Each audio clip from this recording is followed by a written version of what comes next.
Arizona, with Mitchell Castricone, right? Okay, he is the manager. He's been here for about 2 years now. Yep, just over 2 years now. And we wanted to find out what the best Mexican restaurant in Flagstaff was, so we Googled it, and y'all were at the very top of the list. That's and right. I called you, you got on the phone. I said, I need to speak first. I talked to one of your associates and said, let's speak to your manager because she wasn't good enough. Just a bit.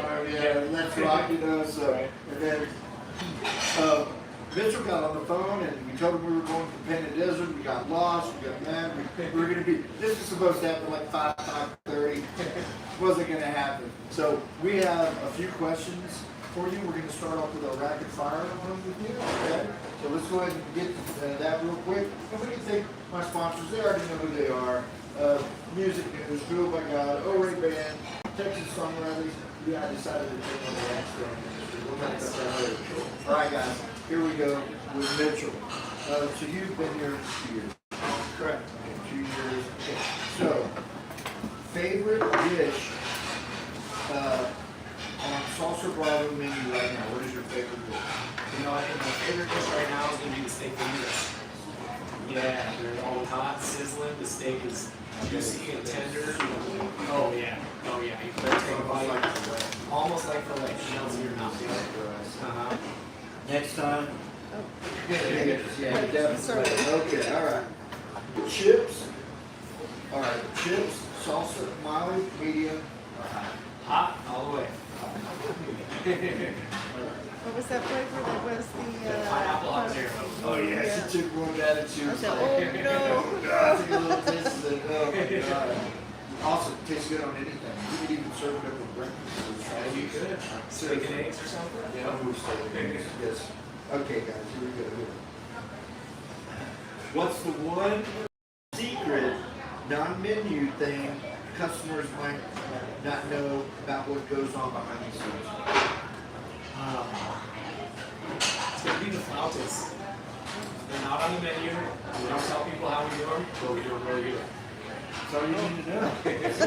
They keep coming back. That's The right. guys who were out here, the place was filled up with people. What is the owner's name? John Conley. John Conley is an amazing entrepreneur. That's a guy that he owns 2 other very successful. One is a super high-end samurai pizza place, and what is the Fat Beverage. We're talking fat with a PA. Anyway, so all right, we got a few more of these rapid fire questions here. Best time of day for the restaurant: morning prep, lunch, rush, or dinner? I love my time here when there's nobody else here from about 8 to 9 in the morning. So you have a little cup of coffee to get Exactly. get your mind right. That's right, For exactly. the onslaught you're about to take on. Lately it's been almost a whole pot of coffee. Right. Oh, no. Nice and coffee, darling. Okay. Most satisfying part of your job? The smiles on the faces when I see people take that first bite of something amazing, something they've never had before, or something they weren't expecting, and they're just blown away by the flavor, the presentation, and just how good everything And is. you can tell you wear like a badge of honor. It's like a pride thing. Absolutely. Yeah, It makes me feel good. That's right. No, that's awesome. All right, yeah. What's been your favorite customer compliment? Man, that's tough. There's always so many different words. It's magnificent. It's fantastic, wonderful. And, one time I got this compliment. A gentleman just saw all the staff working together, and he pulled me aside and said, "Hey, what you guys are doing here is amazing. You guys are just Navy SEAL strike team? feeding off, Navy SEAL, just feeding off each other, anticipating needs of our guests and anticipating needs of our teammates, and just making the whole thing cohesive." The gentleman saw that, and he just he recognized People that. recognize And great. that's what I like. It's the food's good. I love those compliments. Yeah. But when people see what we're doing on a higher level, Well, on the team level. exactly on the Because team it's level, not, there's no I in team. exactly. Well, You can't win. Now, this question here, I brought up to Kim, and I thought it was pretty cool. And because I kept hearing y'all say, corner. Yeah. Tell me, the 2 years you've been here, the worst, who forgot the corner, And how big of a wipeout was it? Let's see. I mean, I know there's been multiple. There's been multiples. I'd say, you know, Corner. the worst one was probably when there's like 5 or 6 stuffed sopapillas. They were all different. Some with chicken, some with beef, some with pork. Somebody didn't yell corner. Gravity check. Gravity changed, and boom, that whole tray dropped. The whole restaurant goes silent. And I know. you know, and you don't want to get mad at the Right, person, right. but you give them a look real quick, and, Right. and then they know right away, and they don't do it again. But, That's right. Yeah, yeah, that's right. but Next time hard I'm to coming out here, say. it's coming out here to check. That's right. That's right. I had to ask that when I thought that's good. Because I do it. And these guys have got it. She saw one of the young ladies almost have a gravity check. Yeah, She yeah, recalled herself. exactly. I think I saw that too in there. Circus del Sol. You That's know, right. you got the serious performers over here, guys. All right.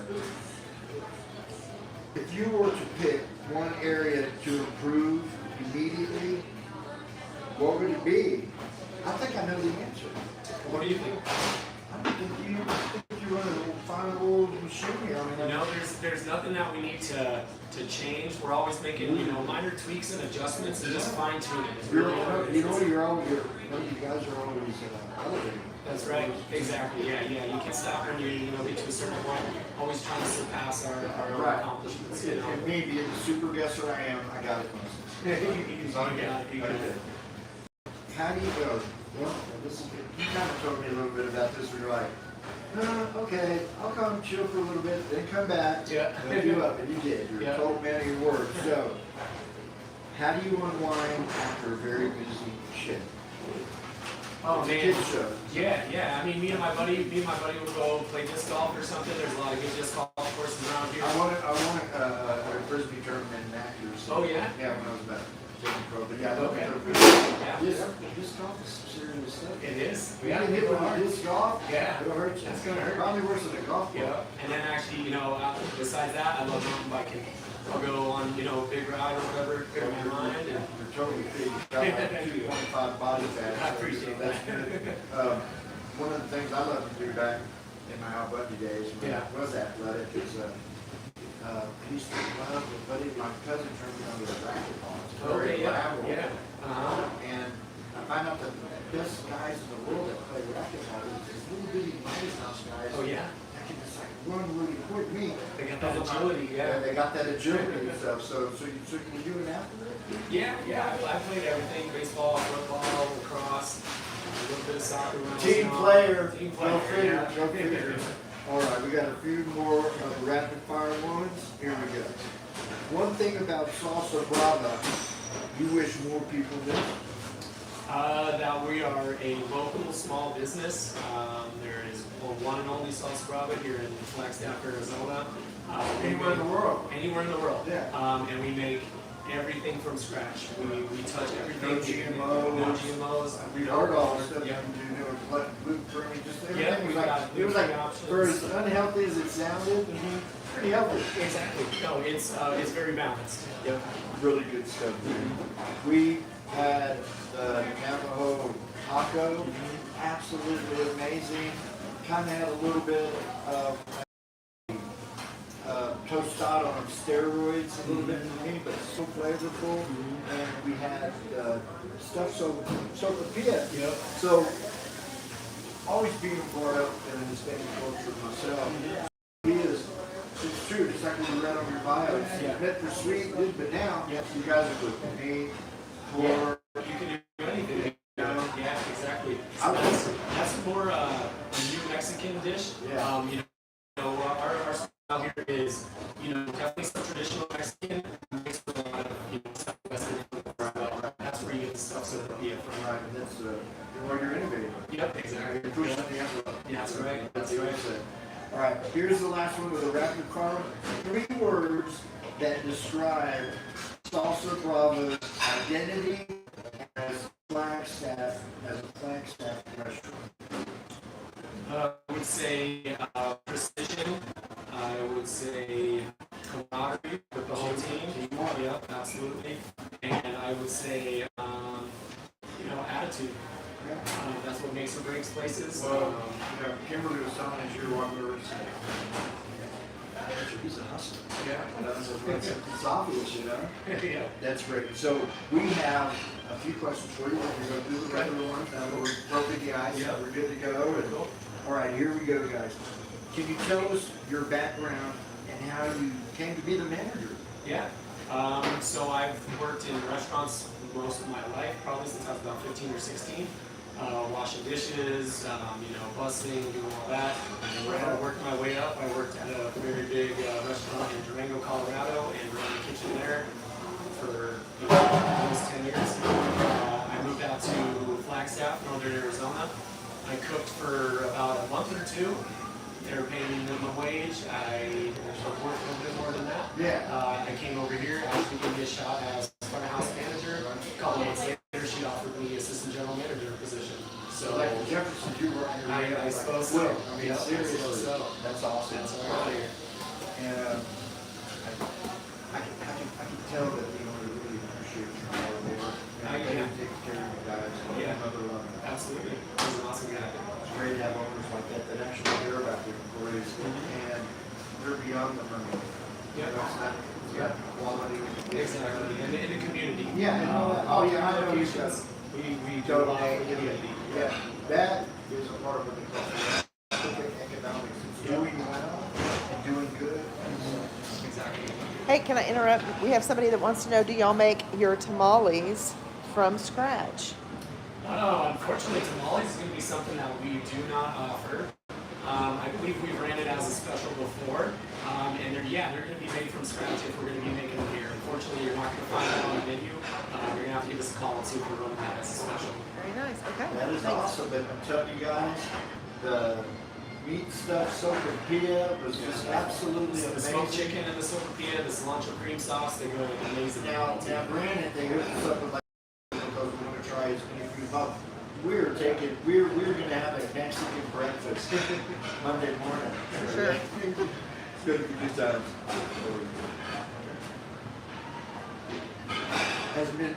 So Salsa Bravo has been made from scratch Mexican food for over 30 years. You gotta run it for 38 years. Correct. 38 years, Jesus Christ. So that's almost saying the owner's kids are about to be prepped to. Yeah.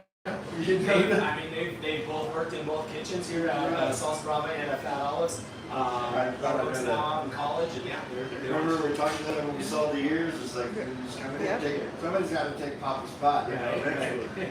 Now, look at the kids here. Okay. Here, what is the biggest challenge you face managing a busy location at one of the top restaurants here in Flagstaff? I think the biggest challenge is just finding quality candidates and training them to our standard. We have what's called the Salsa Brava standard. Everybody who trains here, goes through fairly rigorous training, and then they are presented with a test to challenge them on their training. If they succeed in that training, then we're going to keep them on board. If not, then we're going to keep training and training them. Like probation. Exactly. Yeah, exactly. See what you can do once you're ready, or you're not, it might not be for you. Exactly. Yeah. So it's that's definitely it's a big challenge, but And you I can tell, appreciate yeah, challenges. and you can tell that you guys continue to work very high efficient, cohesive unit. That's right. We're corner. Look, Yeah. these guys are like making some serious moves here. How do you balance maintaining traditional dishes and flavor with innovation and evolving customer needs? Talk a little bit about that. So John's got a place in Mexico, and he spent a lot of time in Mexico, and that's where And he brought that back. exactly, that's what he did. He brought it back. He kind of gave it his own twist. He's a local Phoenix, Arizona. Right. So being kind of around the food, he was 21 years old in college when he decided to. No, I saw that. It's like, drop that, I don't want to go to this. Exactly. I don't want to go to this. Yeah. And here we are almost Do 4 it, years later. doing it very, very well. That's right. Very, very well. I know it's a very important part for you guys to use fresh ingredients. Yep. Do you get is it like the local shops around here, markets and stuff? Nearby producers, farmers? your food source? So yes, so when possible, we can get food from the farmers market. Right. You know, granted, we go through a lot of stuff here. We Right. have a wonderful food purveyor, Shamrock Foods. Right. They source a lot of their stuff very locally. We're bringing in multiple orders a week. We're going through 700 pounds of tomatoes a week.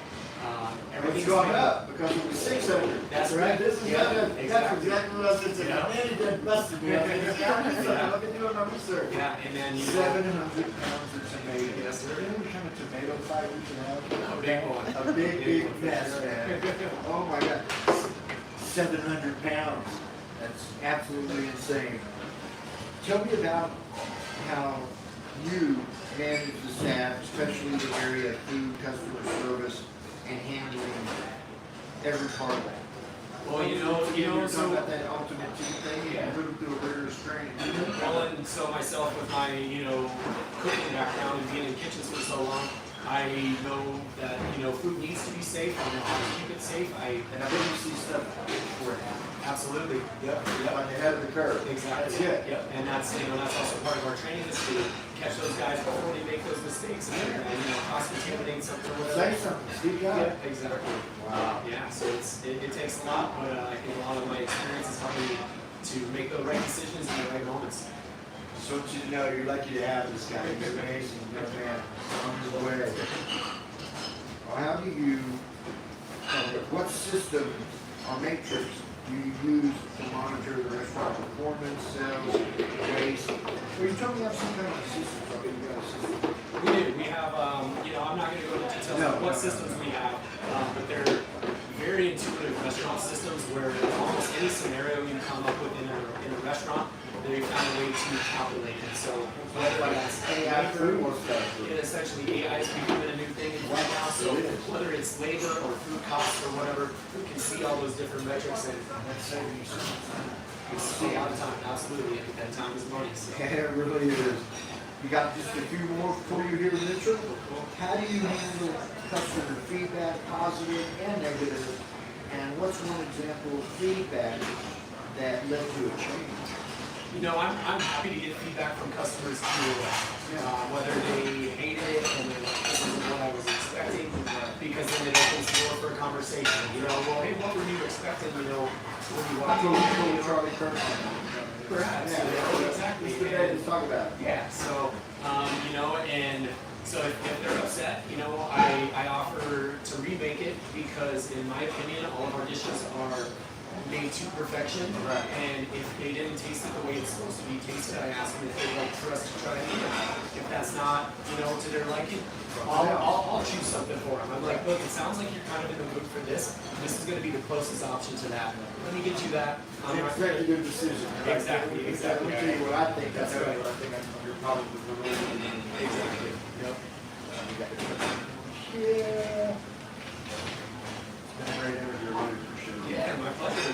What a really fantastic restaurant, and it's a bonus that your boss is a serial restaurant entrepreneur. Yeah, I mean, just amazing. I'm not ready for no pizza. Have to have a Mexican overload here. Right.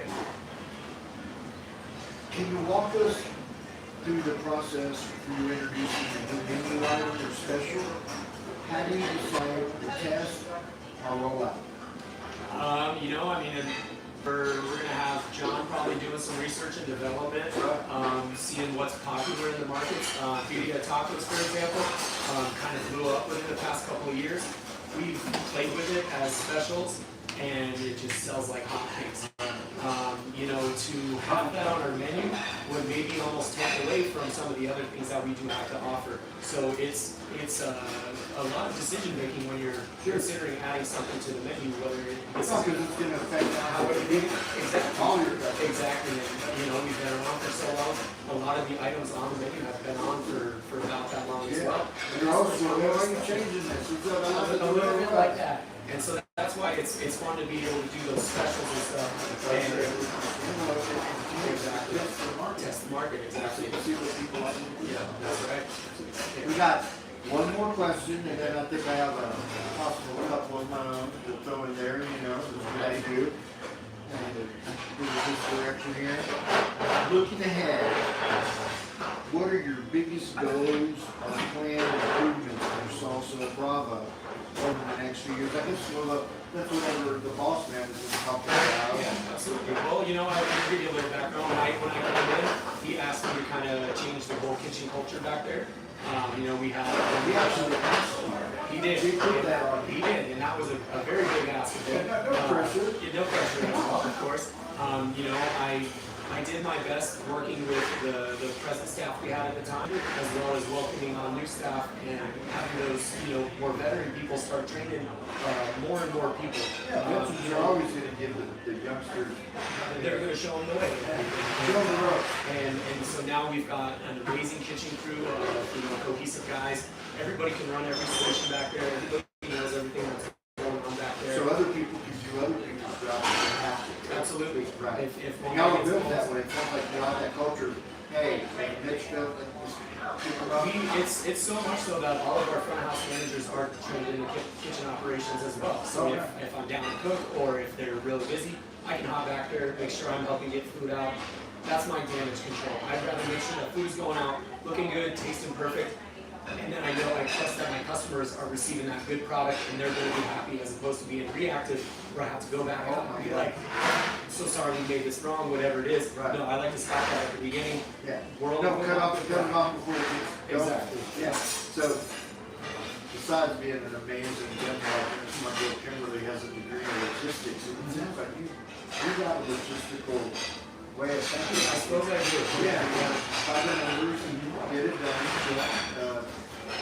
There's no fault to be passed around. It's a team effort. Exactly. And that goes down in all of That's right. And you know, I wouldn't ask anything of my team that I wouldn't do myself. They see that. Because you're able to do it. You go out there and you put it in these food items. Exactly. Yeah. Exactly. So they know. You know, leadership by example. You know, you hear it all the time, and we try to make that a reality here. And it seems to work out pretty well. Yeah, you do an amazing job. Thank you. The way you carry yourself, you have an incredible website. This is great to meet young people that are striving for perfection. Driven. Yeah, I mean, your chest is about to pop out. There's absolutely no doubt. So we're coming to the end of Let's Rock with Alex Lozano.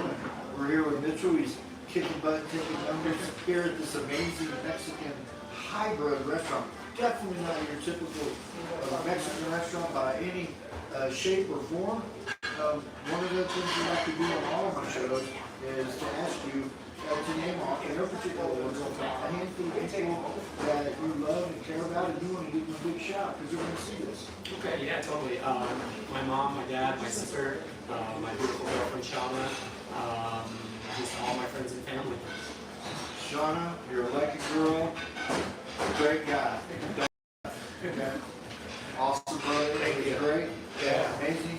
Please, the owner asked him that later on when he could. I mean, obviously the man has cloned himself, and there's like 2 or 3 of them. Yeah. You know, but please ask him if I can come in, and when we come back Okay. next time, I'm sure we have we would love to. Yeah, sounds Thank you good. so much Yeah, for everything. my pleasure. Awesome. Now, can we get him a few times to do that? Let me